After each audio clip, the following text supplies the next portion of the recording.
நம்ம அன்னபூர்ணி இருந்துட்டு ஒரு கயிற கொண்டு வந்து குடுத்து, "இந்த கயிற நீ கட்டிக்கோ. அதே மாரி வந்து பார்த்தீங்கன்னா, இந்த கயிற நீ வந்து பார்த்தீங்கன்னா விஜய்க்கு கட்டிவிடு. இத வந்து பார்த்தீங்கன்னா வசியம் பண்ற கயிறு." அப்படி இப்படின்ற மாரி வந்து சொல்லி, இப்போ மந்திரிச்சு கொண்டு வந்து குடுத்ததா வந்து பார்த்தீங்கன்னா சொல்லி குடுத்துருக்காங்க. அந்த ஒரு கயிற நம்ம விஜயோட கையில எப்படி கட்டுறது அப்படின்னு சொல்லிட்டு வந்து தெரியாம, நம்ம மல்லி அவ்வளோ வந்து பார்த்தீங்கன்னா திரு திரு திருன்னு முழிச்சுட்டு இருந்தாங்க.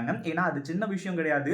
இப்போ ஒரு கயிற கட்டுறாங்க அப்படின்னா, அதுக்கான ஒரு மோட்டிவ் என்ன? என்ன கயிறு இது? எங்கிருந்து வாங்கிட்டு வந்தது? என்ன ஏது? அப்படின்றது எல்லாத்தையுமே நம்ம மல்லி டீட்டெயிலா சொல்லி ஆகணும். இல்ல அப்படின்னா கண்டிப்பா விஜய் கட்டிக்க மாட்டாரு அப்படின்னு சொல்லிட்டு நல்லாவே தெரியும். நம்ம மல்லியும் எவ்வளவோ வந்து பார்த்தீங்கன்னா எதிர்பார்த்தாங்க. அந்த கயிற வந்து பார்த்தீங்கன்னா கட்டிடணும்னு சொல்லிட்டு. ஆனா அதுக்கான ஒரு சந்தர்ப்பமும் அமையல. அதே மாரி சாப்பிட்டு முடிச்ச உடனே விஜய் சார் ஒரு நிமிஷம் அப்படின்ற மாரி வந்து சொல்லி கடைசியில அந்த கயிற பத்தின விஷயத்த வந்து பார்த்தீங்கன்னா சொல்றாங்க. அதாவது நம்ம வெண்பாவே வந்து பார்த்தீங்கன்னா எடுத்துக் குடுக்குறாங்க. ஏன்னா நம்ம மல்லி வந்து அந்த அளவுக்கு எதுவும் பேச மாட்டாங்க அப்படி இப்படின்றதுனால.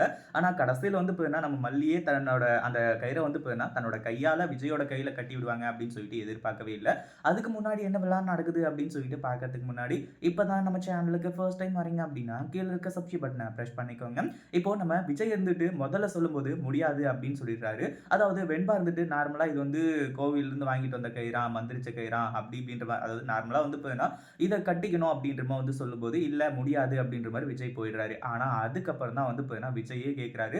இந்த மாரி தான் இப்போ வந்து பார்த்தீங்கன்னா, அந்த கயிற நான் கட்டிக்கலாமா அப்படின்ற மாரி. ஏன்னா வெண்பா சொல்லியிருக்க ஒரு விஷயம் வந்து பார்த்தீங்கன்னா, அந்த அளவுக்கு ஒரு சூப்பரான விஷயத்த சொல்லி தான், இப்போ நம்ம விஜயோட மைண்ட் வந்து பார்த்தீங்கன்னா, வாஷ் பண்ணியிருக்காங்க.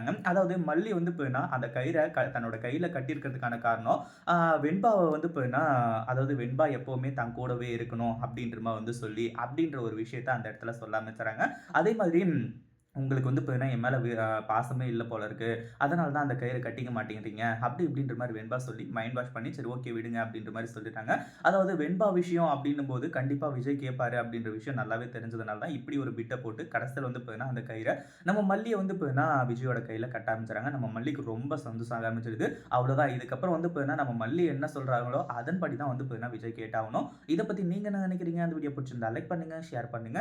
இப்ப தான் நம்ம சேனலுக்கு ஃபர்ஸ்ட் டைம் வரீங்க அப்படின்னா, சப்ஸ்கிரைப் பண்ணிக்கோங்க.